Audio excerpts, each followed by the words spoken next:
முதலீடு செய்வோம், முன்னேறுவோம். நண்பர்கள் அனைவருக்கும் வணக்கம். நம்மளுடைய வீடியோ முதல் முறையா பார்க்குறவங்க, நம்ம சேனலை சப்ஸ்கிரைப் பண்ணிக்கங்க.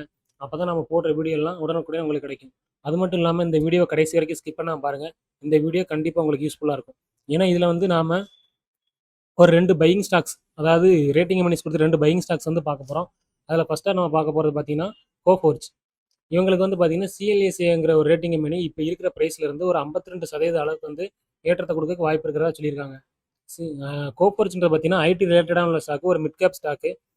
இந்த ஸ்டாக் இந்த வருஷத்துல இதுவரைக்கும் என்ன பண்ணியிருக்குன்னு பார்த்தீங்கன்னா, அதோட இயர் ஹைல இருந்து ஒரு 20% அளவுக்கு வந்து இறக்கத்த தான் குடுத்திருக்கு. இந்த ஸ்டாக் மட்டும் தான் இறக்கத்த குடுத்திருக்கான்னு பார்த்தா, கண்டிப்பா இல்ல. ப்ளூ சிப்ஸ் கம்பெனியான டிசிஎஸ் ஆகட்டும், அது ஒரு 30% அளவுக்கு இறக்கத்த குடுத்திருக்கு. இன்ஃபோசிஸும் ஒரு 25% அளவுக்கு இறக்கத்த குடுத்திருக்கு. அப்புறம் விப்ரோ, இந்த மாதிரி பெரிய பெரிய ஐடி கம்பெனிலாம் வந்து இறக்கத்த குடுத்திருக்கப்ப, அதே மாதிரி இந்த கோஃபோர்ஜ் வந்து ஒரு இறக்கத்த குடுத்திருக்கு. இப்ப சிஎல்எஸ் என்ன சொல்லியிருக்காங்கன்னா, கரண்ட் மார்க்கெட் பிரைஸ் இது வந்து ஒரு ரூ. 1600 ரேஞ்சிலேருந்து ட்ரேட் ஆகிட்டு இருக்குது. இங்கேருந்து இது ஒரு ரூ. 2346. இன்னும் பார்த்தீங்கன்னா, ஒரு ரூ. 800 ரேஞ்சுக்கு வந்து இது ஒரு ஏற்றத்த குடுக்கறக்கு வாய்ப்பு இருக்கிறதா சிஎல்எஸ் வந்து சொல்லியிருக்காங்க.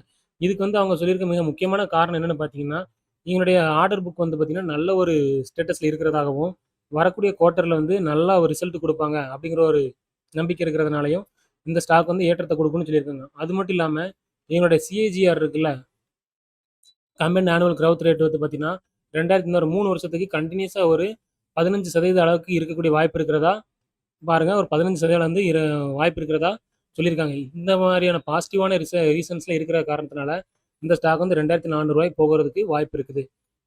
அதனால இந்த ஸ்டாக்ஸ் எல்லாத்தையும் நண்பர்கள் வந்து கொஞ்சம் கவனிச்சுக்கங்க. அடுத்து பார்த்தீங்கன்னா,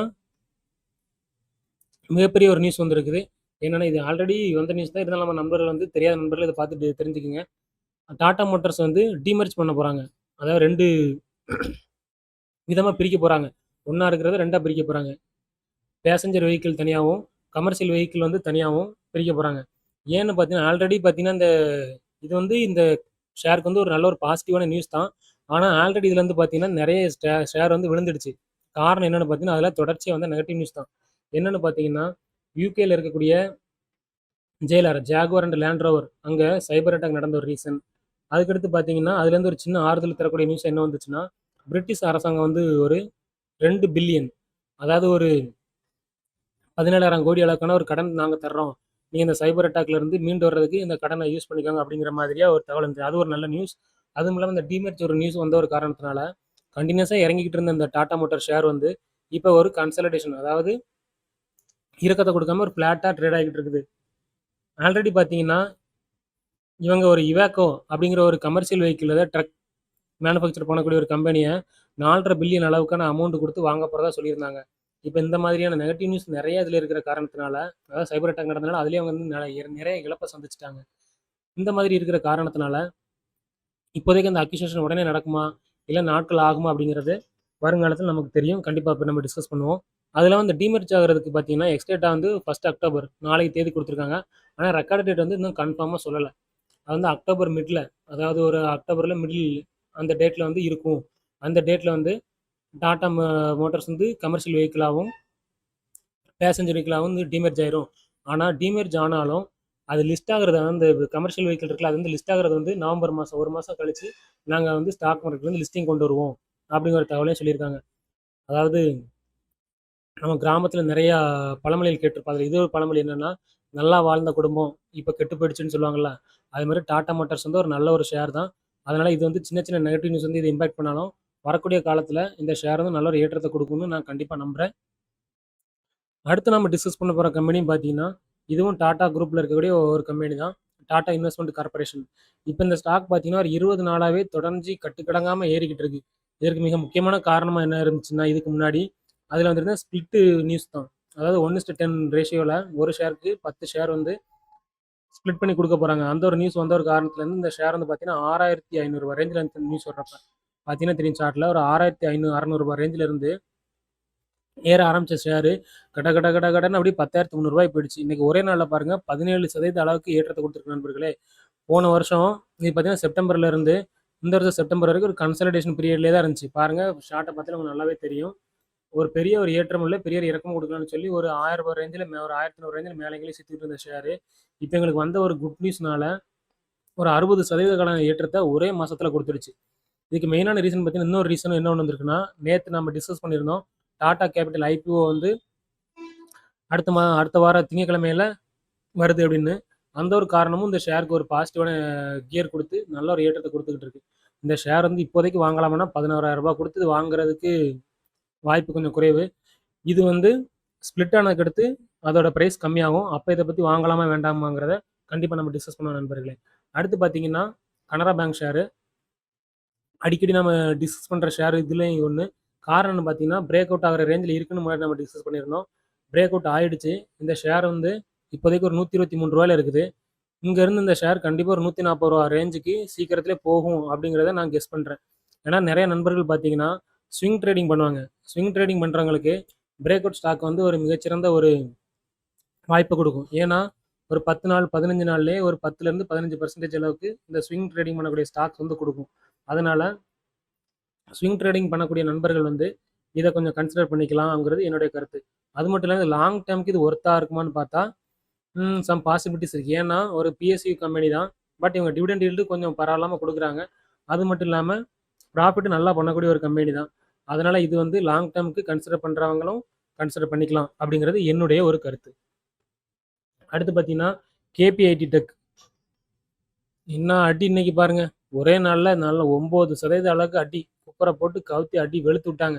இதுக்கு மெயினான காரணம் என்னன்னு பார்த்தீங்கன்னா, இவங்ககிட்ட இருக்கக்கூடிய சில நெகட்டிவான நியூஸ் தான். என்னன்னு பார்த்தீங்கன்னா, ஆல்ரெடி பார்த்தீங்கன்னா, இந்த டெக் கம்பெனிஸ் எல்லாமே அடி விழுந்துட்டு இப்போ முன்னாடி கூட நம்ம டிஸ்கஸ் பண்ண மாரி கோஃபோர்ஸ்ல அடி விழுந்துருச்சு. ஆனாலாப்பட்ட டிசிஎஸ், இன்ஃபோசிஸ்க்கு அடி விழும்போது, கேபிஐடி டெக்லாம் ஒண்ணும் அந்த அளவுக்கு ஒரு பெரிய ஷேர்லாம் கிடையாது. அதனால ஊரே சேர்த்து அடி வாங்குறப்ப, இதுவும் சேர்த்து அடி வாங்கிட்டு இருக்குது. மத்தபடி இதில நெகட்டிவான நியூஸ் பார்த்தீங்கன்னா, பெரிய ஒரு நெகட்டிவான நியூஸ் வரல. ஆல்ரெடி பாருங்க, இந்த ஸ்டாக் பார்த்தீங்கன்னா, குவார்டர் அண்ட் குவார்டர்ல நல்ல ஒரு ப்ராஃபிட் தான் குடுத்துட்டு இருக்காங்க. நெகட்டிவான குரோத்லாம் குடுக்கல. பாருங்க லாஸ்ட்டா ஒரு 6 குவார்ட்டருக்கு பார்த்தீங்கன்னா, ஒரு பாசிட்டிவான ஒரு ரிசல்ட் தான் குடுத்துருக்காங்க. ஆவரேஜா ஒரு 180லேருந்து 200 கோடி அளவுக்கு ஆவரேஜா வந்து ப்ராஃபிட் குடுத்துருக்காங்க. இருந்தாலும் இவங்களுக்கு வந்து இன்னைக்கு ஒரு 8.5% அளவு 9% அளவுக்கு வந்து ஒரு மொங்குன்னு அடி போட்டு அனுப்பியிருக்காங்க. இவங்களுடைய சப்போர்ட் பார்த்தீங்கன்னா, லாஸ்ட்டா 2023ல இதே பீரியட்ல என்ன ரேஞ்சில இருந்துச்சோ, அந்த ரேஞ்சுக்கு தான் வருது. ₹1000 சப்போர்ட்ட நோக்கி தான் இது வந்துகிட்டு இருக்குது.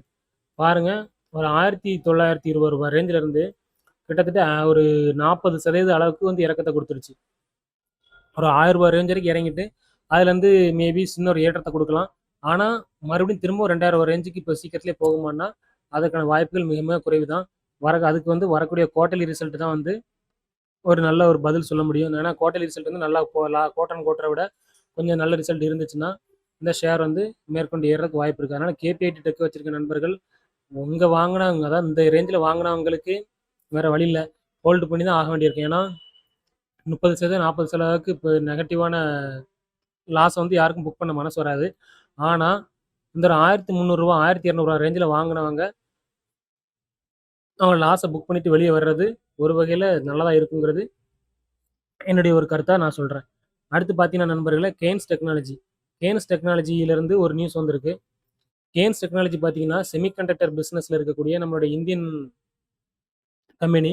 இவங்களுடைய ஹெட் குவார்ட்டர்ஸ் பார்த்தீங்கன்னா, மும்பைல தான் இருக்குது. இவங்க என்ன ஒரு நியூஸ் குடுத்துருக்காங்கன்னா பாருங்க நண்பர்களே, எப்போ 2030 ஃபினான்ஸ் இயர்க்குள்ள 2 பில்லியன் அளவுக்கு வந்து ரெவென்யூ வந்து ஜெனரேட் பண்ணணும் அப்படின்னு ஒரு டார்கெட் ஃபிக்ஸ் பண்ணியிருக்காங்க. இப்போதைக்கு இவங்க வந்து எவ்வளோ ரெவென்யூ வந்து அப்போதைக்கு அதுவும் தெரிஞ்சுக்கணும் நாம. இப்போதைக்கு இயர் ஆன் இயர்ல இருந்து எவ்வளோ ரெவென்யூ வருதுன்னு பார்த்தீங்கன்னா, லாஸ்ட் இயர்ல பார்த்தீங்கன்னா 2020ல 2700 தான் 2700 கோடி தான் வந்து எங்களுக்கு வந்து சேல்ஸ் பண்ணியிருக்காங்க. இப்ப இது வந்து 2 பில்லியனுக்கு மாறணும்னா 2 பில்லியன்னா இப்போதைக்கு இருக்கிற டாலர் ரேட் படி ஒரு 18,000 கோடி. அப்ப இங்க இருக்கிறதுலேருந்து இன்னும் ஒரு 6 மடங்கு அளவுக்கு வந்து இவங்க வந்து சேல்ஸ் வந்து கூட்ட வேண்டியிருக்கும். அப்ப சேல்ஸ் அதிகரிக்கிறப்ப இவங்களுடைய ப்ராஃபிட்டும் அதிகரிக்கும். அதனால இந்த ஸ்டாக் வச்சிருக்க நண்பர்கள் வரக்கூடிய காலங்கள்ல ஒரு லாபம் ஈட்டுறதுக்கு ஒரு வாய்ப்பு இருக்கா நான் பார்க்குறேன். ஏன் இது கண்டிப்பா லாபம் ஈட்டும்னு நான் நம்புறேன்னா, வரக்கூடிய காலம் செமிகண்டக்டருக்கான காலம்.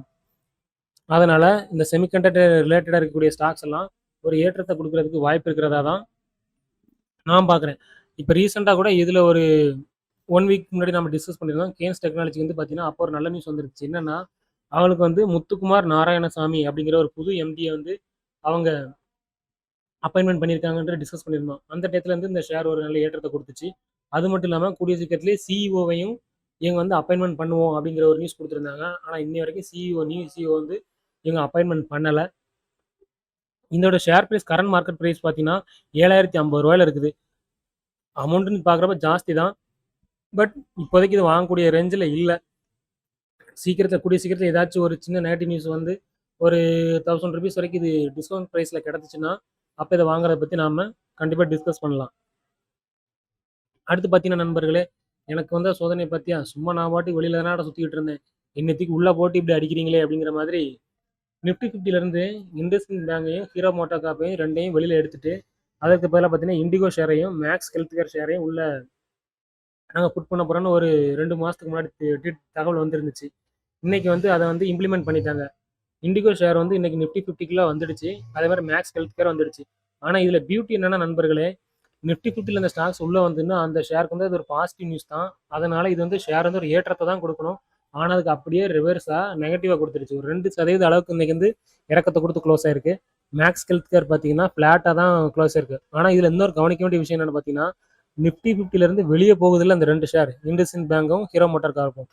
இண்டஸ்இண்ட் பேங்க் பார்த்தீங்கன்னா இன்னைக்கு ஒரு 1.5% அளவுக்கு ஏற்றத்தை கொடுத்துருக்கு. ஹீரோ மோட்டோ கார்ப் பார்த்தீங்கன்னா ஒரு 3% அளவுக்கு ஏற்றத்தை கொடுத்துருக்கு. பாருங்க நண்பர்கள், ஆச்சரியமான ஒரு விஷயம் தான். இந்த 2 ஷேரையும் ஏன் வெளியே எடுக்கிறாங்க அப்படின்னு பார்த்தீங்கன்னா இண்டஸ்இண்ட் பேங்க்ல வந்து பார்த்தீங்கன்னா ரீசெண்டாக மைக்ரோ ஃபினான்ஸில் வந்து ரொம்ப ஒஸ்டான பெர்ஃபார்மன்ஸ் வந்து கடைசியாக ஒரு 2 குவார்ட்டரில் கொடுத்துட்டு இருந்த ஒரு காரணத்தினால இதற்கு மேலேயும் இந்த ஷேரை உள்ளே வச்சிருந்தா அது நிஃப்டி 50யோட மொத்த செயல்பாட்டையும் பாதிக்குன்ற ஒரு காரணத்தினால இதை வெளியே எடுத்துட்டாங்க.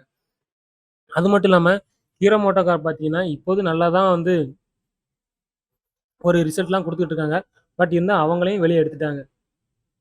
அடுத்து பார்த்தீங்கன்னா நண்பர்களே, ஒரு மிக முக்கியமான ஒரு நியூஸு என்னன்னா எந்தெந்த ஷேரை நம்ம வாங்கணும் அப்படிங்கிறது தெரிகிற மாதிரி எந்தெந்த ஷேரில் வந்து நம்ம வந்து வாங்கக்கூடாது அப்படிங்கிறதுலையும் தெளிவாக இருக்கணும். இப்போ என்ன பார்த்தீங்கன்னா ஆல்ரெடி இண்டஸ் டவர் வச்சிருக்க நண்பர்களுக்கு வந்து இது ஒரு பெரிய பிரச்சனை இல்லை. பட் புதுசாக வாங்கணும்னு நினச்சி யாராச்சும் போய் வாங்கினாங்கன்னா அவங்களுக்கு வந்து ஒரு 11% அளவுக்கு நீங்கள் இறக்கத்தை சந்திக்கிறதுக்கு வாய்ப்பு இருக்குது அப்படிங்கிற மாதிரி ஹெச்எஸ்பிசி சொல்லியிருக்காங்க. என்னன்னா இப்போ இருக்கிற ப்ரைஸ் பார்த்தீங்கன்னா இண்டஸ் டவர் வந்து 343 ரூபாயில இருக்குது. 343 ரூபாயிலேருந்து இது ஒரு 11%னா ஒரு 310 ரூபா ரேஞ்ச் அளவுக்கு வந்து இந்த ஷேர் இறக்கத்தை கொடுக்க வாய்ப்பு இருக்குன்னு சொல்லி ஹெச்எஸ்பிசி ரேட்டிங் பண்ணி கொடுத்துருக்காங்க. இதுக்கு அவங்க ரீசன் என்ன ரீசன் சொல்லியிருக்காங்கன்னு பார்த்தீங்கன்னா அவங்களுடைய லாஸ்ட் குவார்ட்டர்லேருந்து என்னோட ப்ராஃபிட் வந்து கம்மியாக இருந்தது அப்படிங்கிற காரணத்தை சொல்லியிருக்காங்க. அது மட்டும் இல்லாமல் இந்த இவங்க வந்து டவர் பிஸ்னஸில் இருக்கிற காரணத்தினால இப்போ இந்தியாவில் பார்த்தீங்கன்னா பெருசாக சிம் கார்டில் இருக்கிறது பார்த்தீங்கன்னா ஜியோ, ஏர்டெல் அப்புறம் வோடாஃபோன் கொஞ்சம் கொஞ்சம் இருக்குது. இதெல்லாம் பார்த்தீங்கன்னா டவரோட ரெண்ட்டுக்கு தான் எடுத்து அவங்க யூஸ் பண்ணிட்டு இருக்கிறாங்க. அந்த ரெண்டலோட ஃபீஸ் அதிகரிக்கிறதுனால அவங்க இதை யூஸ் பண்ணுறது கம்மியாகலாம் அப்படிங்கிற ஒரு தகவல் வந்திருக்குது. அது மட்டும் இல்லாமல் இப்போ பார்த்தீங்கன்னா சேட்டலைட் மூலமாகவே எல்லாமே வரக்கூடிய காலங்களில் வந்துடும் அப்படிங்கிற காரணமும் இதுக்கு வந்து நெகட்டிவான ஒரு நியூஸ். ஆல்ரெடி பார்த்தீங்கன்னா ஸ்டார்லிங்க் இருக்குல்ல, நம்ம எலான் மஸ்க் அவருடைய ஸ்டார்லிங்க் பார்த்தீங்கன்னா ஆல்ரெடி ஏர்டெல் கூடயும் ரிலையன்ஸ் கூடயும் ஒரு ஜாயிண்ட் வெஞ்சர் போட்டிருக்காங்க. நாங்கள் வந்து சேட்டலைட் டவர் சிக்னல் கொடுக்குறோம் அப்படின்னு. இது வந்து முழுசும் அவங்க பண்ண ஆரம்பிச்சாங்கன்னா இண்டஸ் டவருக்கு வந்து அது மிகப்பெரிய ஒரு அடியாக இருக்கும். அதனால இந்த ஷேர் வச்சிருக்க நண்பர்கள் வந்து கொஞ்சம் கவனமாகவே இருந்துக்கோங்க. புதுசாக அடுத்து நம்ம பார்க்கக்கூடிய இப்போ ஷேர் பார்த்தீங்கன்னா கொட்டாக் மஹிந்திரா பேங்க். இது வந்து நிஃப்டி 50ல் இருக்கக்கூடிய ஒரு ப்ளூ சிப் கம்பெனி தான். இப்போ அவங்க ட்ரேட் ஆகிட்டு இருக்கிற அமௌண்ட் பார்த்தீங்கன்னா ஒரு 2000 ருபீஸ்லேருந்து நியர்லி 2000 ருபீஸ்லேருந்து ட்ரேட் ஆகிட்டு இருக்குது. இங்கேருந்து இந்த ஷேர் வந்து இன்னும் ஒரு 30% அளவுக்கு ஏற்றத்தை கொடுக்கும் அப்படின்னு எதிர்பார்க்குறதா மார்கன் ஸ்டான்லிங்கிற ரேட்டிங் கம்பெனி சொல்லியிருக்காங்க. இதுக்கு அவங்க முக்கியமான காரணமாக சொல்கிறது பார்த்தீங்கன்னா இவங்க வந்து லோன் க்ரௌத் வந்து டைவர்சிஃபை பண்ணி கொடுத்துருக்காங்க. என்னென்ன லோன்லாம் கொடுக்குறாங்க பார்த்தீங்கன்னா வெஹிக்கிள் லோன் கொடுக்குறாங்க, வாகன கடன் கொடுக்குறாங்க, அப்புறம் வந்து ஹோம் லோன் கொடுக்குறாங்க, அப்புறம் இன்னும் மற்ற பல விதமான லோன்கள் கொடுக்குற ஒரு காரணத்தினால இவங்களோட லோன் புக் வந்து அதிகரிக்கும் அப்படின்னு நாங்கள் எதிர்பார்க்குறதா சொல்லியிருக்காங்க. அது மட்டும் இல்லாமல் இவங்களோட ப்ராஃபிட் அதிகரிக்கிற ஒரு காரணத்தினால ஏர்னிங் பெர் ஷேர் இபிஎஸும் அதிகரிக்கும் அப்படின்னு சொல்லியிருக்காங்க. அதெல்லாம் குவார்டர் அண்ட் குவார்டர் பார்த்தீங்கன்னா இந்த பேங்க் வந்து ஒவ்வொரு குவார்ட்டர்லையும் நியர்லி ஒரு 3000லேருந்து 3500 crores அளவுக்கு பல குவார்ட்டர்ஸாக கொடுத்துருக்காங்க. வரக்கூடிய குவார்ட்டரில் இவங்களோட ப்ராஃபிட் வந்து இன்னும் அதிகரிக்கும்னு எதிர்பார்க்குறதா சொல்லியிருக்காங்க. அது மட்டும் இல்லாமல் நெட் இன்ட்ரெஸ்ட் இன்கம் இருக்குல்ல, இவங்க ஏற்கனவே இவங்க கடன் கொடுத்ததுக்கு திரும்ப வந்து அவங்களுக்கு இன்ட்ரெஸ்ட் இன்கம் வந்து நிறைய கிடைக்கும் அப்படிங்கிற ஒரு தகவலையும் கொடுத்துருக்காங்க. அது மட்டும் இல்லாமல் வரக்கூடிய குவார்ட்டரில் ஒரு நல்ல ரிசல்ட் கொடுப்பான்னு எதிர்பார்க்குறதா சொல்லியிருக்காங்க. இந்த மாதிரி பல ரீசன்ஸ்னால இந்த ஷேர் வந்து ஒரு 2600 வரைக்கும் போகிறதுக்கு வாய்ப்பு இருக்கிறதா சொல்லியிருக்காங்க. மோர்கன் ஸ்டான்லி மட்டும் சொல்லலாம் நண்பர்களே, யூபிஎஸ் அப்படிங்கிற ஒரு ரேட்டிங்கை பண்ணி ஒரு 26% அளவுக்கு இது ஏற்றத்தை கொடுக்குன்னு சொல்லியிருக்கோம். அதனால் நம்ம சேனலை நம்ம அடிக்கடி பார்க்குற நண்பர்களுக்கு நம்ம இந்த மாதிரி நியூஸ் வந்து நிறைய நம்ம சொல்லியிருக்கிறோம். அதனால் இந்த மாதிரியான ஷேர்களை வாங்கி நம்ம நண்பர்கள் வந்து மிகப்பெரிய லாபம் ஈட்டணும் அப்படிங்கிறது தான் என்னுடைய ஒரு மிகப்பெரிய எண்ணம். நண்பர்களே, இந்த வீடியோ நம்ம தேவையான அளவுக்கு தகவல் டிஸ்கஸ் பண்ணியிருக்கோம். நம்மளுடைய வீடியோ பிடிச்சிருந்துச்சுன்னா இந்த சேனலுக்கு சப்ஸ்கிரைப் பண்ணியிருக்க மறக்காமல் உங்கள் நண்பர்களை பார்க்க சொல்லுங்கள், லைக் பண்ணுங்கள், கமெண்ட் பண்ணுங்கள். முக்கியமாக நண்பர்களை கமெண்ட் பண்ணுங்கள்.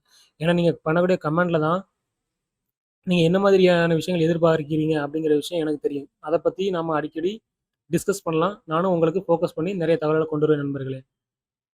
முதலீடு செய்வோம், நிச்சயமாக நாம் முன்னேறுவோம் நண்பர்களே.